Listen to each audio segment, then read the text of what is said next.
3 months had passed since the aliens came to Earth. The defense platforms now hung in space around the planet like metal moons. Every day, thousands of people looked up at the sky and felt safe knowing the aliens were protecting them. Admiral Lee Hanna was in her office on Luna Station when the lights went out. Emergency power came on a few seconds later, bathing everything in red light. Her computer screen was black. Her communication system was dead. Even her watch had stopped working. "What happened?" she called out. Captain Park Minho ran into her office. His face was pale. "Admiral, it is not just us.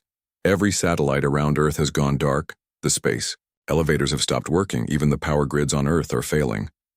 Hanna tried to contact Earth Defense Command, but her radio only made static sounds. She tried her emergency communicator.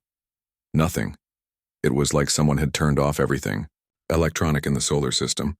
"The defense platforms," she said suddenly. "Are they still working?" Minho checked his backup scanner. It was one of the few things still functioning. "Yes, ma'am. They are all active. In fact, they are more active than they have ever been." Through her window, Hanna could see the nearest platform. Instead of the soft blue glow it usually had, it was pulsing with bright white energy. As she watched, lightning seemed to dance between its metal spines. "They are not defending us," she said quietly. "They are attacking us." On Mars, Lieutenant Jiang Minji was working the night shift at the communications center when every screen in the building went black. Unlike most people, she did not panic. She had been expecting something like this. For the past month, she had been secretly listening to alien communications. It was her job to monitor radio signals from space, and she had noticed that the aliens were talking to each other more and more often. Their messages were encrypted, but Minji was very good at breaking codes. She had built a special radio in her personal quarters using old parts that the aliens had never seen. It ran on batteries and did not connect to any network. When the platforms attacked Earth's electronics, her radio kept working. She put on her headphones and started scanning frequencies. Soon she found what she was looking for. The aliens were talking, and they were not trying to hide their excitement. "Phase 1 is complete," said a voice in the Nexian language. Minji had learned enough of it to understand the basic words. "All human technology is disabled. Their weapons cannot function. Their ships cannot fly." "Excellent," replied another voice. This one she recognized. It was Ambassador Velthar. "How long until the fleet arrives?" 6 hours, the first voice said. "The humans will have no choice but to surrender." "Good. We need their population intact. The mining worlds require many workers, and humans are strong enough for the deep tunnels." Minji felt cold. The aliens had not come to help humanity join the galactic community. They had come to make humans into slaves. She started recording everything. They said, someone needed to know the truth, even if she could not send the message right away. On Earth, billions of people were waking up to a world without electricity. Cars would not start. Phones did not work. Hospitals were running on emergency power that would not last long. In the cities, people were starting to panic. But in a hidden bunker deep under the Rocky Mountains, Commander Choi Hyon smiled for the first time in months. "I told you they were not really defense platforms," he said to the other officers in the room. The bunker was called Deep Space Command Center, and it was Earth's most secret military facility. It had been built 50 years ago to survive a nuclear war, but Choi had quietly updated it to survive an alien attack. Everything in the bunker was shielded from electromagnetic pulses. The computers were isolated from outside networks. The power came from a fusion reactor that the aliens did not know existed. Most importantly, none of the alien technology was connected to any systems in the bunker. "Sir, we are getting reports from all over Earth," said Major Ko Ji-hoon, who was monitoring the situation. "The platforms hit us with some kind of electronic attack. Everything modern has stopped working." "Not everything," Choi said. He pressed a button on his console, and a large screen came to life. It showed a map of the solar system with dozens of red dots moving toward Earth. "Our deep space sensors are still working, and they show we have company coming." The red dots were ships, lots of ships. They were coming from the direction of deep space, moving fast toward Earth. The lead ships would arrive in a few hours. How many? Asked Colonel Namjasu, the commander of Earth's Special Forces. At least 200, Choi said. Maybe more. It looks like they were waiting out there the whole time. Waiting for what? Waiting for us to be helpless. In space around Earth, the defense platforms had stopped pulsing. Their job was done. Every satellite was dead. Every computer was fried. Every weapon that depended on electronics was useless. Earth was defenseless, or so the aliens thought. Captain Park Min-ho was floating in the emergency shelter on Luna Station when Admiral Hana found him. Most of the station's crew was there, waiting for rescue ships that might never come. Captain, I need you to come with me, Hana said. Where are we going, Admiral? To the old mining tunnels. There is something I need to show you.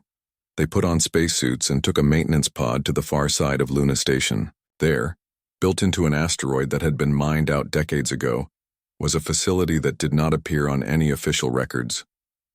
What is this place? Min-ho asked as they cycled through the airlock. Emergency Command Post 3, Hana said. We built it after the first war with the Mars colonies. It was supposed to be our backup if Earth was ever attacked. Inside, the facility was bigger than Min-ho had expected. There were computers, communications equipment, and something that looked like a weapons control center. Admiral, how long have you known about the aliens? Min-ho asked. I did not know for sure until today, Hana said. But Commander Choi made me suspicious. 3 months ago, right after the aliens left, he came to me with his concerns about the defense platforms. We decided to prepare for the worst. She showed him a secure communicator that was connected to Deep Space Command Center on Earth. The aliens disabled everything connected to their technology, but the old systems still work. The communicator crackled to life. Commander Choi's voice came through clear but tense. Admiral, are you there? I am here, Commander. What is our situation? The alien fleet is 4 hours out. I count at least 300 ships now. They are not trying to hide anymore. What about our defenses? The regular military is completely disabled, but Project Crimson Shield is still operational. Min-ho looked confused. Project Crimson Shield? Hana smiled, and for the first time since the attack began, she looked confident. Commander Choi was not the only one who was suspicious of our new alien friends. While they were giving us their wonderful technology, we were studying it, and we were building a few surprises of our own. On Mars, Lieutenant Jang Minji was still listening to the alien communications when she heard something that made her heart race. The humans are more primitive than we expected, Ambassador Velthar was saying. They have no backup systems, no hidden defenses. This will be easier than the last world we conquered. What about their military? Asked another voice. Completely helpless. Their weapons depend on the same electronics we just destroyed.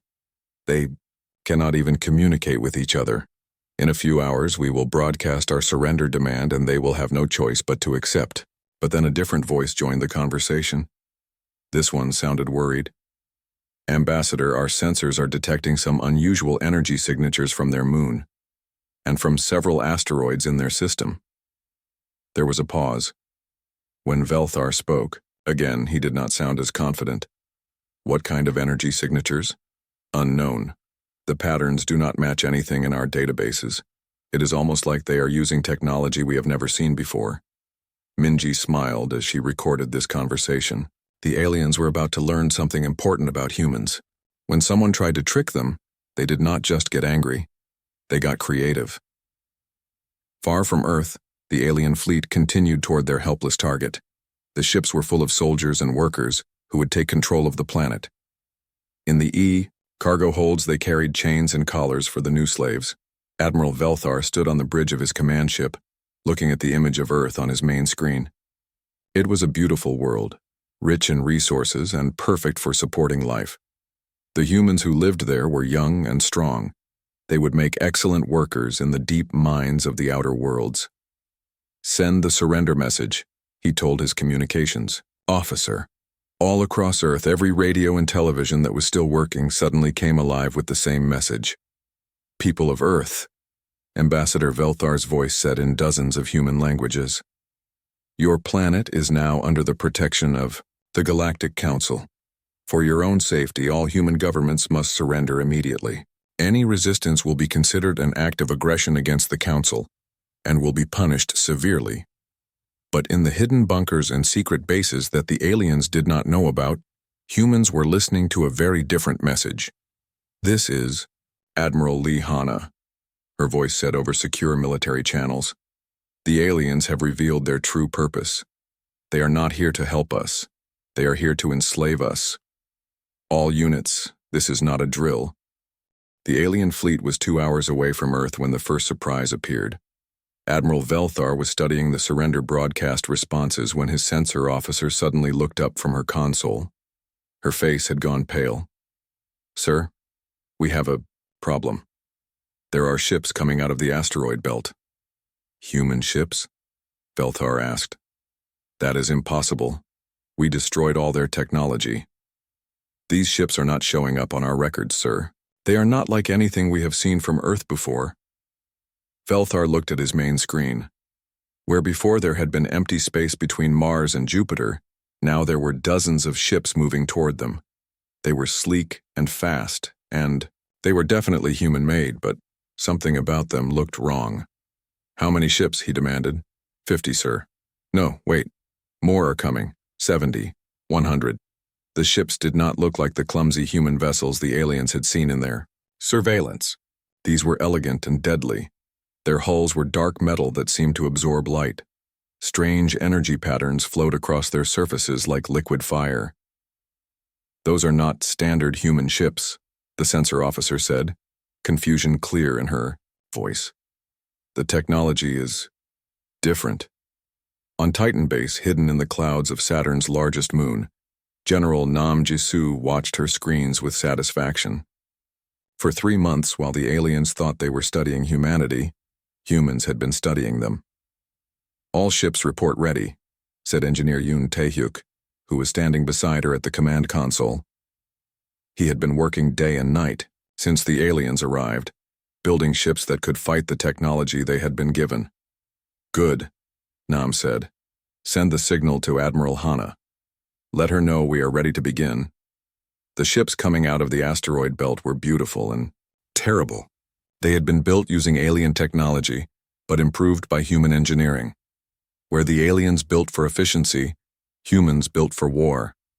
Where the aliens followed the rules they had learned over thousands of years, humans broke every rule they could find. Dr. Kim So-min was on the lead ship, watching the alien fleet through her sensors. For 3 months she had been studying everything the aliens had given them. She had learned how their shields worked, how their weapons functioned, and most importantly, how their biology operated. "Captain Park, we are in range," she reported. Captain Park Min-ho was commanding the first strike fleet from the bridge of a ship that did not even have a name yet. The humans had been too busy building them to worry about names. "All ships, this is Captain Park. Remember, we get one chance to surprise them. After that, they will know what we can do. Make it count." The human ships moved like wolves hunting, in a pack. They did not fly in the straight lines that most species used. They twisted and turned, using the gravity of asteroids to change direction without warning. The aliens had never seen anything like it. On the lead alien ship, Admiral Velthar was trying to understand what he was seeing. "How are they moving like that? Our computers cannot predict their flight paths." "Sir," his weapons officer said, "they are using some kind of enhanced jump drive. They can change position instantly within the combat zone." "That is impossible. Jump drives do not work that way." "These ones do, sir." The human ships reached the edge of the alien fleet and attacked without warning. But instead of using the weapons the aliens expected, they fired something completely new. Dr. Kim So-min had designed the weapons herself. They were not meant to destroy alien ships. They were meant to do something much more interesting. "Biological warfare agent deployed," she reported calmly. "Effect should begin in 30 seconds. Throughout the alien fleet, strange things began to happen. Crew members started falling asleep at their stations. Others began to feel confused and dizzy. The Nexian species, who were used to breathing a gas mixture that was deadly to most other races, suddenly found that the same gas was making them sick. "What is happening to our crew?" Belthar demanded, but his own voice was becoming slurred. The bridge of his ship was filled with the blue gas his species needed to live, but now that gas was making him feel weak and tired. The humans, his science officer said before she collapsed at her station, they studied our biology. They knew what would hurt us. But the biological attack was just the beginning. While the alien crews were struggling to stay conscious, the human ships began their real assault. Lieutenant Jiang Minji was coordinating the cyber attack from her hidden base on Mars. For months, she had been secretly studying alien computer systems. She had learned their codes, their passwords, and their weaknesses. Beginning network infiltration, she reported to Admiral Hana, who was now commanding the battle from her hidden base on Luna.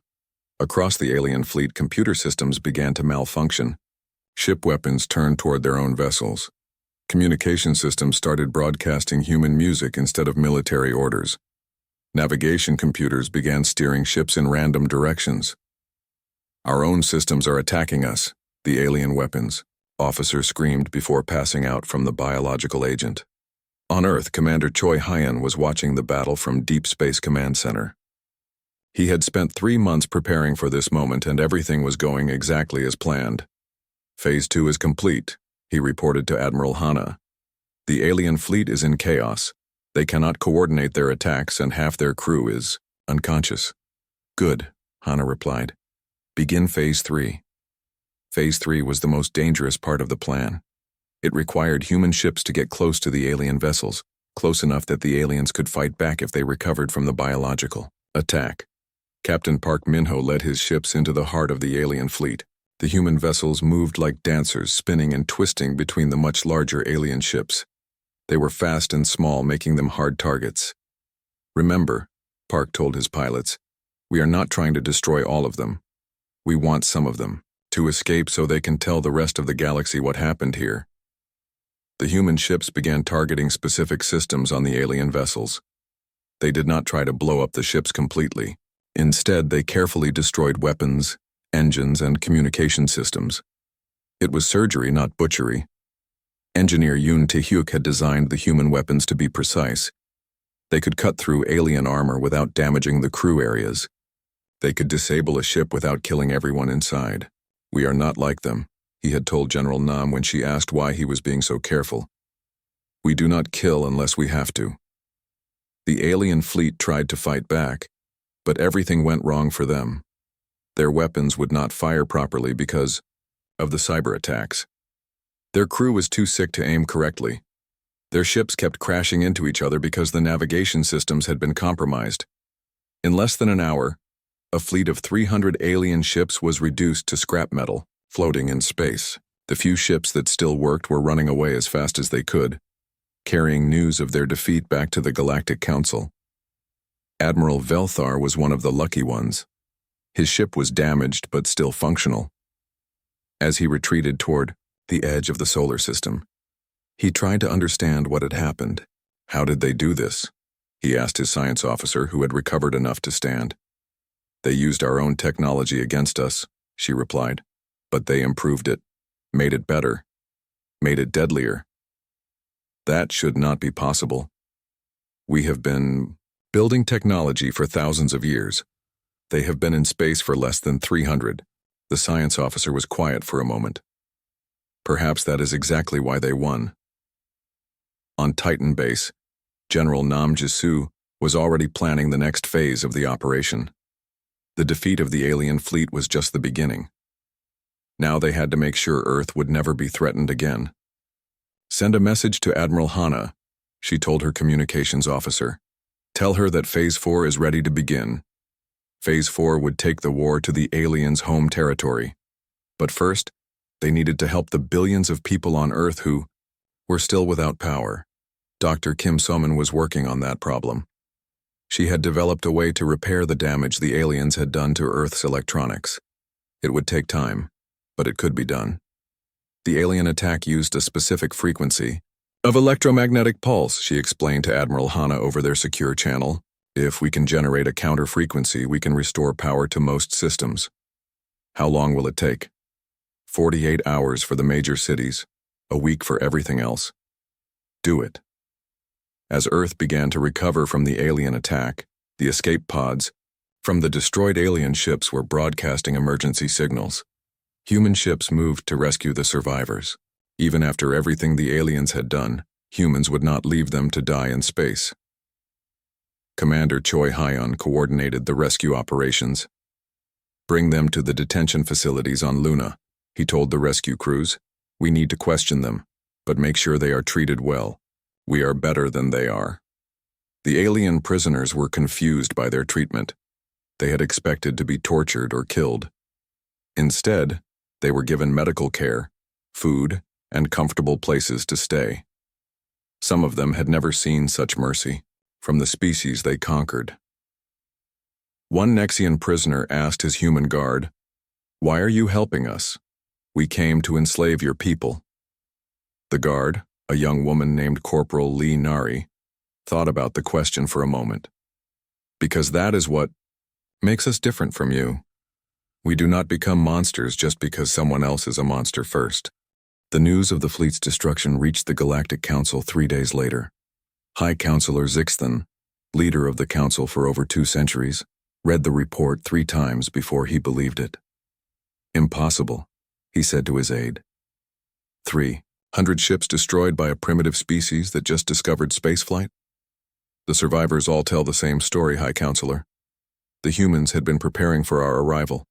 They used our own technology against us, but they had made it better somehow. Zixthan looked out the window of his tower on the Council homeworld. Below him, the city stretched for thousands of miles in every direction. Millions of beings from dozens of species worked and lived there, all under Council control. This empire had taken 10,000 years to build. "Send another fleet," he ordered, "a bigger one. These humans got lucky once. They will not get lucky again." But Admiral Lee Hanna was not counting on luck. She was counting on surprise, superior technology, and the fact that humans had learned to fight in ways the aliens could not understand. The second alien fleet was 5 times larger than the first, 1,500 ships carrying enough firepower to destroy entire planets. They came from the direction of the Galactic Core, moving in perfect formation like they had been taught in military school. Captain Park Minho was waiting for them near Jupiter. "All ships remember the plan," he said over the communication system. "We hit them hard, we hit them fast, and we disappear before they know what happened." The human fleet had grown too. Engineer Yoon Taehyuk had been working around the clock, building new ships in the hidden shipyards scattered throughout the solar system. Some were hidden in the asteroid belt. Others were built inside hollowed-out moons. A few were constructed in the empty space between planets invisible to alien sensors. These new ships were even more advanced than the first ones. They used something called phase jump technology, which let them move instantly from one place to another within a battle zone. Dr. Kim Soman had figured out how to improve the alien faster-than-light systems, making them work in ways the aliens had never imagined. "Phase jump in 30 seconds, Park announced. "All ships prepare for combat." The human ships had been spread out across the entire solar system, hidden and waiting. Now they all jumped at once, appearing around the alien fleet like ghosts, materializing out of nothing. The aliens barely had time to realize they were under attack before the humans struck. But this time, the attack was different. Instead of just disabling alien ships, the humans began capturing them. Lieutenant Jiang Minji had spent weeks developing new cyber warfare techniques. Now she could not only hack alien computer systems, she could take complete control of them. "Ship capture successful," she reported as another alien vessel suddenly stopped fighting and turned its weapons on its own fleet. "That makes 12 ships under our control." Within minutes, a quarter of the alien fleet was fighting for the humans. The captured ships turned their weapons on their former allies, creating confusion and panic in the alien ranks. Commander Choi Hyun was coordinating the battle from a new command ship hidden in Saturn's rings. He watched his screens with satisfaction as the alien fleet tore itself apart. "They are trying to retreat," reported Colonel Nam Jisoo, who was commanding the ground assault forces. "Let some of them go," Choi ordered. "But not too many. We want them scared, not completely destroyed." The battle lasted only 2 hours. When it was over, Most of the alien fleet was either captured, destroyed, or running away in panic. The humans had lost only 3 ships, but the real victory was what they learned from the captured vessels. Dr. Kim So-min and her team boarded the alien ships and began studying their technology. What they found was better than they had hoped. "Admiral," she reported to Hana, "these ships have detailed maps of Council territory. They also have communication codes, supply schedules, and defense plans for hundreds of worlds. What about the crews? Most of them are cooperating. They seem to think we are going to torture them, and they are surprised when we treat them well. Some of them are starting to tell us things about the Council that I do not think we were supposed to know." What the alien prisoners told them was disturbing. The Galactic Council was not the peaceful organization they pretended to be. They were conquerors who had enslaved dozens of species over the centuries. Earth was just the latest in a long line of worlds that had been tricked into surrendering. "They did the same thing to us that they tried to do to you," one Bekthari prisoner told Dr. Kim. The Bekthari looked like giant insects, but they had been a peaceful species before the Council conquered them 50 years ago. They came to our world offering friendship and protection. They gave us defense platforms that they said would keep us safe. Then one day the platforms attacked us, just like they attacked you. "What happened to your people?" Kim asked. The Bekthari's wings drooped sadly. "Half of us are slaves in the deep mines. The other half are soldiers in the Council fleet, forced to fight for our conquerors. I have not seen my home world in 20 years. Kim felt angry. The humans were not the first victims of the Council's lies. They were just the latest. But unlike the others, humans had been ready for the betrayal. General Nam Ji-soo was planning the next phase of the operation. The humans could not just defend Earth forever. They needed to take the fight to the Council before another even larger fleet arrived. "We have their star charts now," she told Admiral Hana during their daily briefing. "We know where their supply bases are, where their fleets are stationed, and where they keep their slaves." "What are you suggesting?" "A rescue mission. There are billions of enslaved beings throughout Council territory. If we can free some of them, we might be able to start a rebellion." Hana considered this. It was dangerous. Earth was safe for now, but sending human ships deep into alien territory was risky. On the other hand, it was also the kind of bold move that humans were good at. "Pick your targets carefully," she said. "Start with the worlds closest to us, and make sure our ships can get out quickly if things go wrong." The first liberation mission launched a week later. Captain Park Min-ho led a small fleet of the most advanced human ships toward a system called HFY, where the aliens kept thousands of Bekthari slaves working in dangerous mines. The human ships used their phase jump technology to appear suddenly in the system, bypassing all the alien defenses. Before the Council forces knew what was happening, human soldiers were teleporting directly onto the mining platforms. Specialist Ko Ji-hoon led the cyber warfare team that disabled the platform's security systems. Within minutes, the alien guards found themselves locked in their own barracks while their weapons refused to work. "All prisoners. This is the Earth Liberation Fleet." Park broadcast in a dozen different languages. "We are here to rescue you. Please move to the evacuation points we are marking on your screens." The freed slaves could not believe what they were seeing. Most of them had never heard of humans before. They certainly had not expected anyone to come rescue them. "Who are these beings?" asked an elderly Bekthari as human soldiers helped her toward a rescue ship. "They call themselves humans," replied another freed slave, a wolf-like creature from a world called Fenris. "They say they were attacked by the Council too, but they fought back and won." "Impossible. No one fights the Council and wins. Look around you. We are being rescued. Either it is possible or we are having the same dream." The raid on Kethavar was completely successful. Over 10,000 slaves were freed, and several Council supply ships were captured.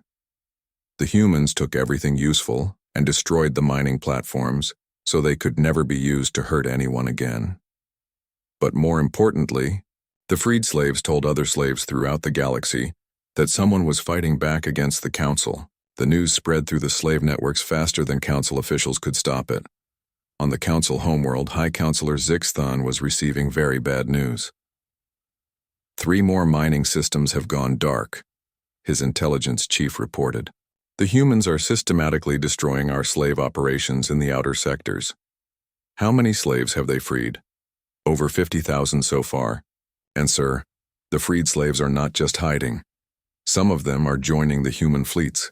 They are teaching the humans about our technology and our weaknesses. Zixthan felt something he had not experienced in centuries: fear. The Council controlled their empire through overwhelming force and the belief that resistance was hopeless. If other species began to believe they could fight back successfully, the entire empire might collapse. Mobilize the core fleet, he ordered. All 1,000 ships. I want these humans crushed completely. Sir, the core fleet has never been defeated. Using it against one small world seems like... These humans are not like other species, Zixthan interrupted. They do not follow the rules. They do not surrender when they should. They are a disease that will spread throughout the galaxy if we do not stop them now. The core fleet was the Galactic Council's ultimate weapon. It had conquered every species in the known galaxy. Its ships were bigger, faster, and more heavily armed than anything else in space. Its crews were the best soldiers the Council had. Admiral Velthar, who had survived the first battle at Earth, was given command of the fleet. He had studied the humans more than anyone else, and he thought he understood them. Admiral Lee Hanna stood at the wide window of Luna Station and watched the alien ship grow larger against the dark sky. Her hands were steady on the metal rail, but her heart was beating fast. After 300 years of wondering if humans were alone in the universe, today would give them the answer. The ship was huge. It was bigger than any building on Earth. Its surface was smooth and silver, and it moved without making any sound. Strange blue lights ran along its sides like veins. As it came closer to the station, Hanna could see that it was beautiful in a way that hurt to look at. Admiral, they are asking to dock, said Captain Park Minho. He was standing behind her, wearing his best uniform. His voice was calm, but she could hear the excitement underneath. Let them dock, Hanna said. Today, everything changes. The alien ship connected to Luna Station with a soft bump that they could barely feel. For a moment, nothing happened. Then the airlock door opened with a hiss. The first alien to step through was tall and thin. Its skin was pale blue, and it had 4 arms instead of 2. Its eyes were large and dark, and when it looked at Hanna, she felt like it could see right through her. It wore clothes that seemed to be made of light itself. Greetings, the alien said in perfect English. Its voice was like music. I am Ambassador Velthar of the Nexian Empire. We come on behalf of the Galactic Council to welcome Earth into our community of worlds. Hanna stepped forward and held out her hand. The alien looked at it for a moment, then reached out with one of its 4 arms to shake it. Its skin was warm and soft. Welcome to Luna Station, Hanna said. I am Admiral Lee Hanna of Earth Defense Command. We are honored to meet you. Behind Velthar, more aliens came through the airlock. They were all different. Some were tall, some were short. Some had fur, others had scales. One looked almost human except for its silver eyes.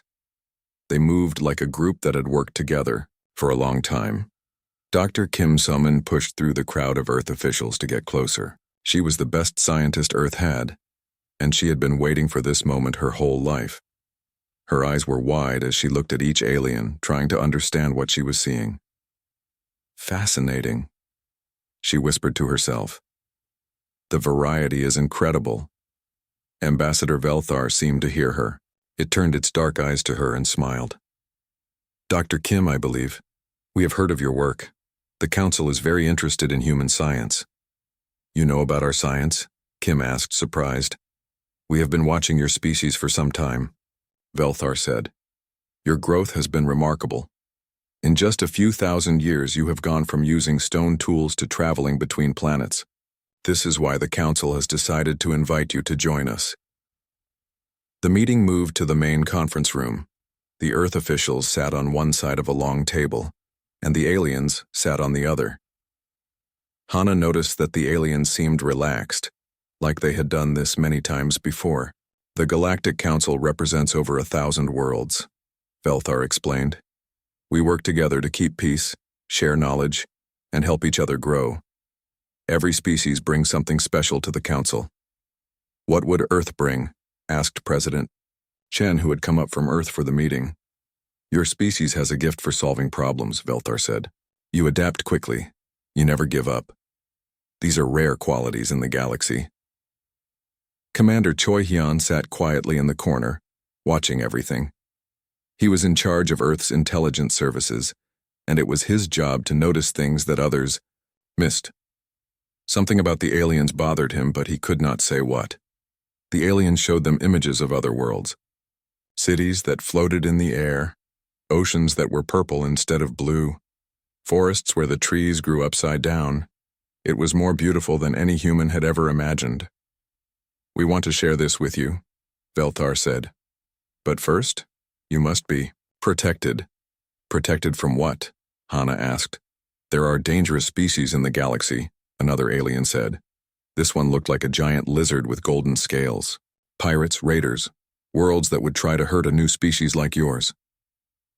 That is why we give every new member world defense platforms, Velthar said. They will keep Earth safe while you learn about the galaxy. The aliens showed them plans for the defense platforms. They were large machines that would orbit Earth like artificial moons. They had powerful shields and weapons that could stop any attack. They run themselves, Velthar explained.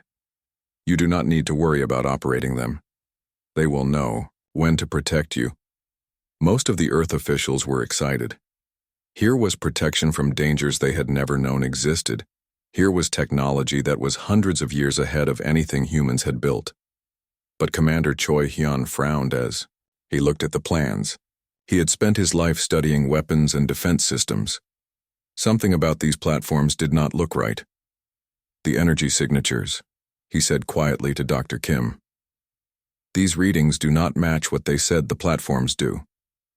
Kim looked at the plans again. She saw what he meant. The power systems were much stronger than they needed to be for defense, and the weapon arrays were pointed in the wrong direction.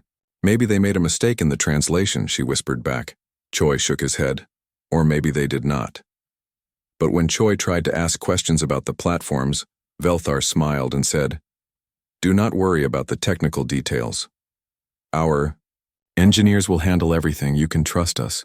The meeting went on for hours. The aliens promised to share their technology with Earth.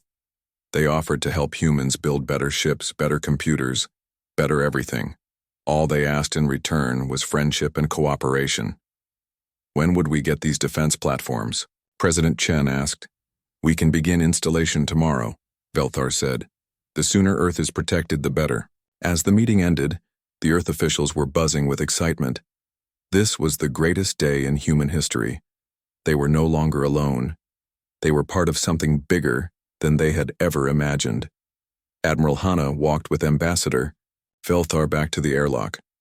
Your species will do well in the Council, Velthar said. You have the right qualities for what we need. Something about the way it said what we need made Hana pause. What do you mean? Velthar's smile never changed. I mean what you can contribute to our community, of course. Every species has its role to play. After the aliens left, the Earth officials celebrated long into the night. They sent messages to every world leader announcing that humanity had joined the galactic community. News channels showed the alien ship leaving Luna Station over and over again.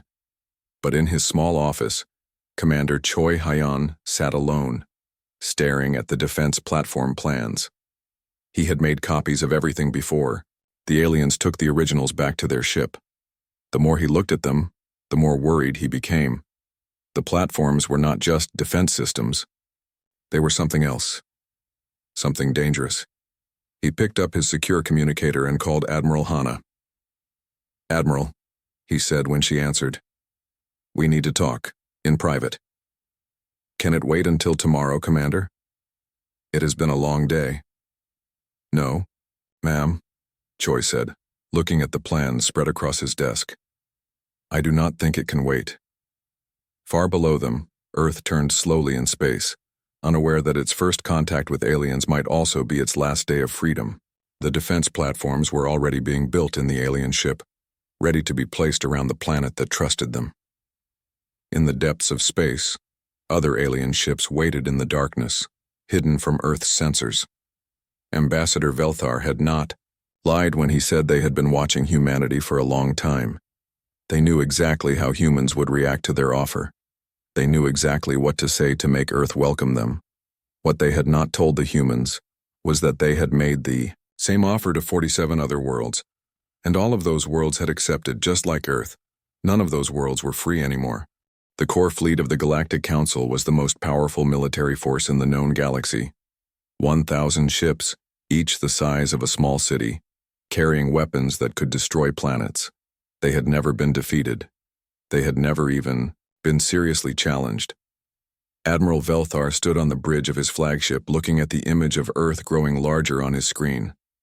This time, there would be no mistakes. This time, the humans would be completely destroyed. All ships, report ready, his tactical officer announced. We are in position to begin bombardment. Excellent, Velthar replied. Target their moon first. I want them to watch their orbital facilities burn before we destroy their world. But as he gave the order to attack, something impossible happened. The space around Earth suddenly filled with ships, not dozens of ships, not hundreds, but thousands. They seemed to appear from nowhere, surrounding the core fleet completely. Where did they come from? Velthar demanded. His sensor officer was staring at her instruments in confusion. Sir, I am detecting ships from 47 different species. Bekthari, Fenrisian, Korthak, even some Nexian vessels. But they are all working together, all following human command signals. That is impossible. Those species hate each other. They would never cooperate. But Admiral Lee Hana's voice suddenly filled the communication channels of every ship in the core fleet, speaking in perfect Nexian. Admiral Velthar, this is Admiral Hana of the Earth Defense Force. You are surrounded and outnumbered 5-1. Surrender now, and your crews will be treated fairly. Velthar laughed bitterly. Admiral Hana, you may have gathered some ships from the species we have conquered, but they are still using inferior technology. We are the core fleet. We have never been defeated. You are right, Hana replied. Your technology is very advanced.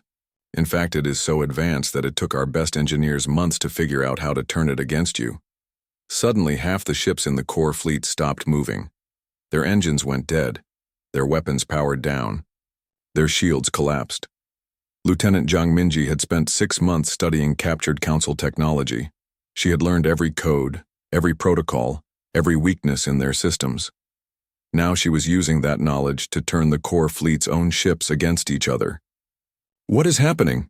Velthar screamed as his tactical display showed ship after ship going dark. Your ships all use the same communication network, Minji's voice said over the fleet's communication system. The same command codes, the same security protocols. You built them to work together perfectly. That also makes them perfectly vulnerable to someone who knows how your systems work. Within minutes, 300 ships of the core fleet were under human control. They turned their weapons on the ships that were still under council command, creating chaos in the alien formation. But the cyber attack was just the beginning. Captain Park Minho led the first wave of the physical assault, commanding a mixed fleet of human ships and vessels crewed by freed slaves. The freed slaves fought with a fury that the council forces had never seen before. Bekthari pilots who had been forced to mine toxic minerals for decades, Fenrisian soldiers whose families had been scattered across the galaxy as slaves, Korthak engineers who had been forced to build weapons for their conquerors. They all had reasons to hate the council. Now they finally had the chance to fight back. For my children, screamed a Bekthari pilot as she rammed her ship into a council cruiser. For my world, shouted a Fenrisian gunner as he destroyed a council weapons platform. The battle was unlike anything the galaxy had ever seen. It was not just a fight between two fleets. It was a rebellion of every species the council had ever conquered, all fighting together under human leadership. Dr. Kim Salmon was coordinating the biological warfare aspects of the battle from her laboratory ship. But instead of just using weapons that would hurt the council forces, she was also deploying medical systems that would help the freed slaves. Medical nanobots deployed to all allied ships, she reported.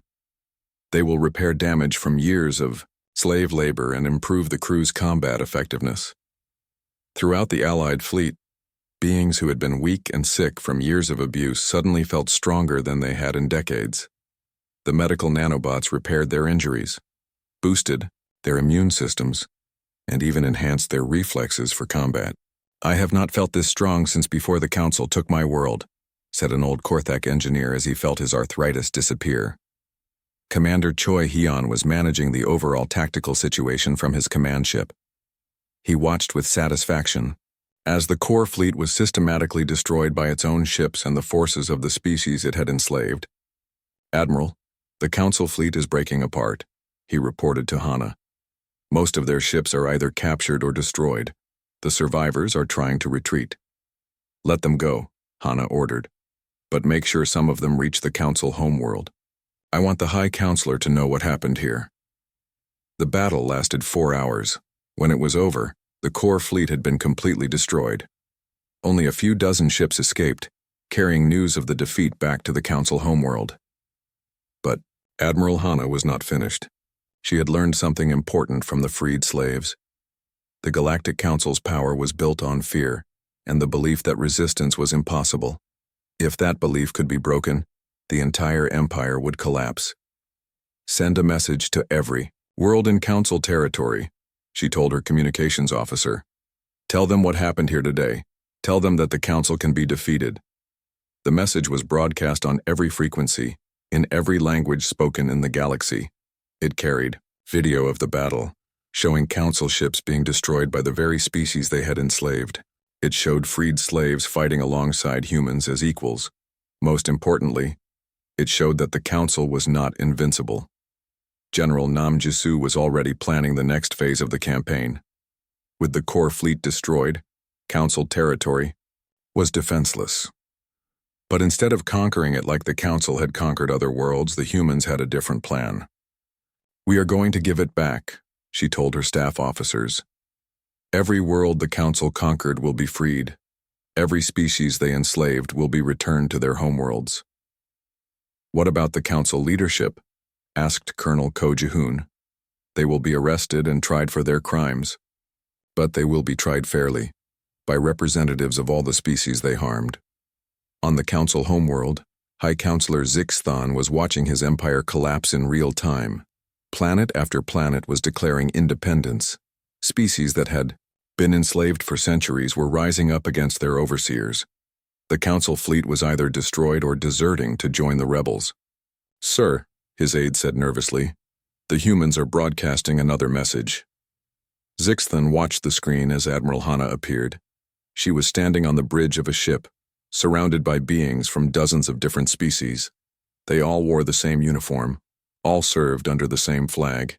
"Citizens of the galaxy," Hana said. "Today marks the end of the Galactic Council's empire of slavery and oppression, but it also marks the beginning of something new. We invite all free species to join the Free Worlds Alliance, where every world has a voice, every species is equal, and no one will ever be enslaved again." The message was simple, but it changed everything. Within days, hundreds of worlds had joined the alliance. The Council's empire, built over 10,000 years, crumbled in less than a week. 3 months later, Admiral Hana stood in the same place where she had first met Ambassador Velthar. But now Luna Station was the headquarters of the Free Worlds. Alliance and representatives from over 1,000 species worked together in the halls where once only humans had walked. Dr. Kim Salmon had established medical centers throughout the galaxy, helping to heal the damage done by centuries of Council rule. Engineer Yoon Taehyuk was teaching former slaves how to build their own ships and defend their own worlds. Commander Choi Hyun was training the Alliance military forces, making sure they would be strong enough to protect freedom, but never strong enough to take it away from others. "Admiral," Captain Park Min-ho said as he joined her at the observation window, "we have a problem." "What kind of problem?" "A good problem. We have received over 3,000 applications from species that want to join the Alliance. We are running out of space for all the diplomatic meetings." Hana smiled. "That is a good problem to have." She looked out at the ships moving around Luna Station. Human vessels worked alongside Bekthari transports, Fenrisian warships, and dozens of other species craft. They were all different, but they all flew the same flag now. The flag of freedom. Lieutenant Jiang Minji had been promoted to Director of Alliance Communications. Her job now was to make sure that every species in the galaxy knew about the Alliance and the freedom it offered. "Admiral," she reported during the daily briefing, "we have received a message from the far edge of the galaxy. There are species out there that the Council never found. They want to know if they can join the Alliance even though they were never enslaved." "Of course they can," Hana replied.